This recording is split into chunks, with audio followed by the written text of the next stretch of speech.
معظم الناس فاكرة إن الصبر ضعف، وإن اللي بيصبر ده مكسور أو مغلوب على أمره، بس الحقيقة بقى إن الصبر هو أقوى حاجة ممكن يمتلكها الإنسان، لأن مفيش حد بيصبر إلا هو متأكد إن ربنا سبحانه وتعالى شايف وسامع وعارف وهيعوض.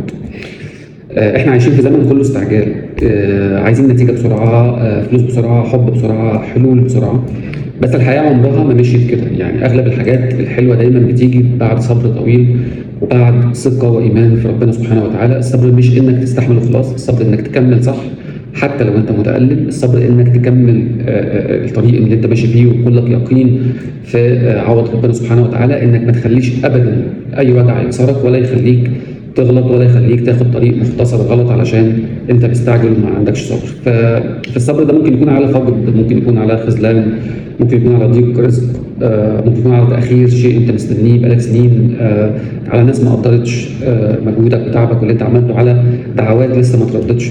الاصعب انك تصبر وانت مش فاهم ليه ده بيحصل، لكن واثق ان ربنا سبحانه وتعالى ما بيخسرش بخاطر. خليني اكلمك كده شويه عن فوائد الصبر في حياتك في العموم.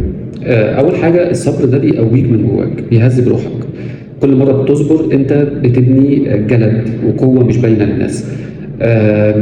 بتبني حاجه جواك مش بتبان الا وقت الجد. ثانيا، الصبر ده بيحميك دايما من القرارات الغلط. يعني كتير من الغلطات الكبيره في حياتنا جت في لحظه قله صبر او استعجال. كلمه، قرار، علاقه، خطوه، لو كنت صبرت شويه ما كنتش دفعت ثمن كبير قوي بعد كده. ثالث حاجه، ان الصبر بيربي دايما قلبك على الرضا.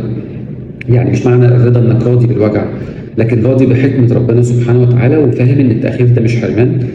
رابعا، الصبر دايما ليه عوض. تاكد تماما ان اخره صبرك عوض من ربنا سبحانه وتعالى، يمكن مش في الوقت اللي انت عايزه، لكن في الوقت اللي هو دايما فيه خير ليك. ربنا سبحانه وتعالى قال انما يوفى الصابرون اجرهم بغير حساب.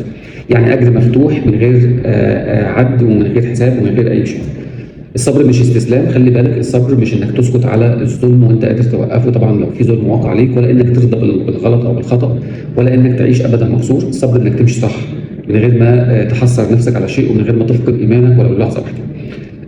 اصبر مش علشان الوجع، لكن علشان اللي جاي دايما بيبقى احلى. وافتكر دايما ربنا ما بيأخرش الخير عن حد ابدا، الا لما يجهزه ليه. يعني ربنا سبحانه وتعالى دايما بيجهزك للخير الكتير اللي هو كاتبه لك. الصبر مش نهايه الطريق، الصبر دايما هو الجسر انك توصل لمرادك او توصل لكل شيء حلو. لو حسيت ان الكلام ده لمسك او هد قلبك كده وخلاك تراجع نفسك في موضوع الصبر، خليه يوصل لغيرك. ودايما اشوفكم بخير وسلام عليكم.